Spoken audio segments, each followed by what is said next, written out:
Watch all the complex and intriguing episodes of the universe in one go. What's it like? The first, Grandfather Paradox. What if you had a time machine? Travel back in time to my grandfather's youth. Because of your sudden appearance, my grandfather, panic-stricken. Unfortunately, he passed away due to an accident. You mean you won't exist either? So, here's the question. If you don't exist, then your grandfather wouldn't have had an accident. But, according to the timeline, in the end, you will still be born and travel through time and space. Caused my grandfather to have an accident. So it goes on and on like this. Do you really exist? Some scientists have speculated about this. Every decision we make. Maybe we will all create a different universe. If you let my grandfather have an accident, due to the mutual influence of time and space, so all the changes that happen in other universes, it won't affect your current state in this time and space. The second betrayal of omnipotence. Suppose, in the universe, there exists an omnipotent creator god. He created the galaxy, stars, and everything in the universe. So, can he create one? Have you ever encountered a problem that you can't solve? If he can create it, it just shows that his arm strength is limited. We are not omnipotent, but if we can't make it, so that means he is not omnipotent. And he who is stuck between the hammer. I'm always caught in a humiliating situation. It makes one wonder if the almighty creator god, if he exists, then we should be able to create even him. Something that even I can't pick up. But this contradicts his omnipotence. This is a profound theory, not only challenging the concept of God's omnipotence, prompt people to reconsider the definition of omnipotence, and the relationship between logic and reality. The third Hilbert Hotel Paradox. Suppose there are an infinite number of rooms in a hotel. There are countless people living inside. At this moment, a new guest arrived. Normally, it's already impossible. But the boss is Hilbert. But let the guests from room No. 1 have moved to room No. 2. Ask guest number 2 to move to room number 3. By the same token, there are countless rooms. We always have rooms available for new guests. And at this moment, an infinitely long bus arrived. There are countless guests inside. The smart boss let the original guests come back. Move to a room twice the size of my current one. That is 122436. The spare single room. We can make all the passengers on the bus check in. As our business is getting more and more prosperous, at this moment, there are countless buses coming again. Every bus has an infinite number of passengers. So the boss opened an infinite spreadsheet. Please sort the serial numbers of the buses and hotel rooms. Fill in sequentially. Assign a specific number to each guest. For example, BIS is an 81-seat bus.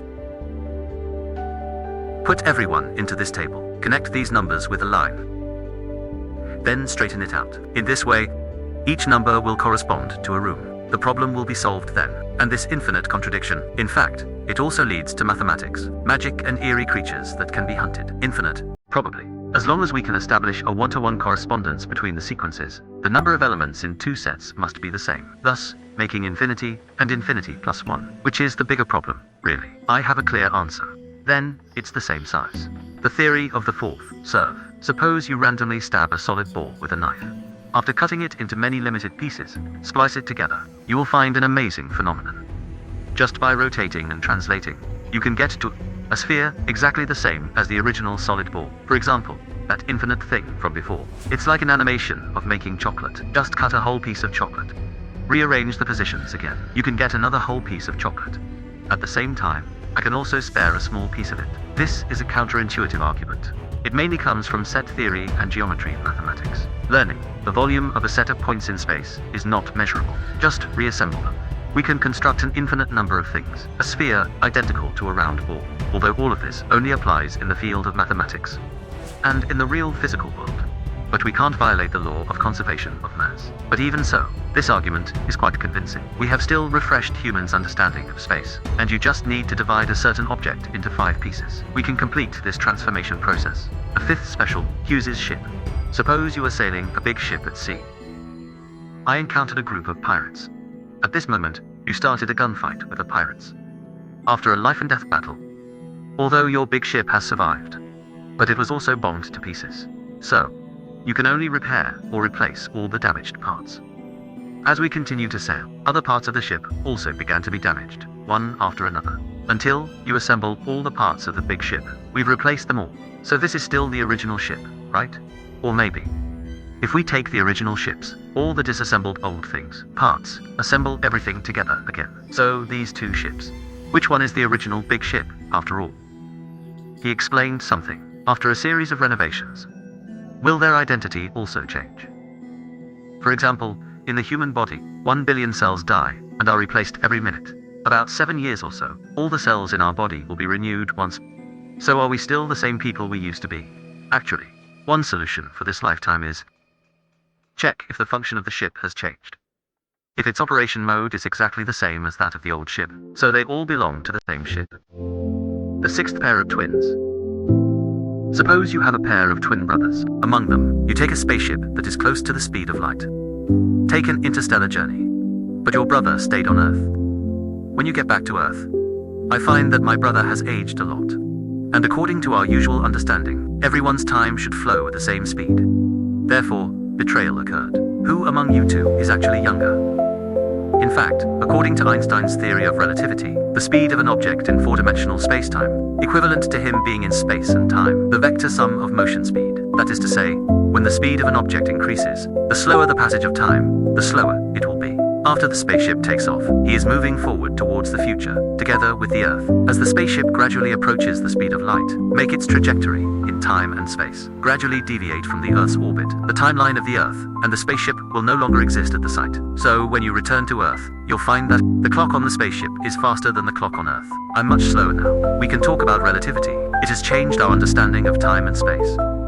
And scientists have already confirmed it through experiments. At extreme speed and under strong gravity, time can really slow down. The seventh brain, in steel. Suppose there is an evil scientist. Take your brain out of your body. Put it into a container filled with nutrient solution, maintaining basic vital signs, and insert electrodes into the brain. Connect to a supercomputer. And this computer will follow the set program. Through nerve endings, it transmits various sensory signals to your brain, and input daily life situations as memory substitutes. Make you mistakenly think that, in this world, everything I've experienced is real. So how are you going to make sure I'm not living in a computer? Is it the brain in the program? And this discussion, not only did it challenge humans, the awareness of one's own existence, and it has raised a series of questions. If a person's consciousness can exist independently in it, so does consciousness really depend on physics, our body and our current perception and experience? It really exists.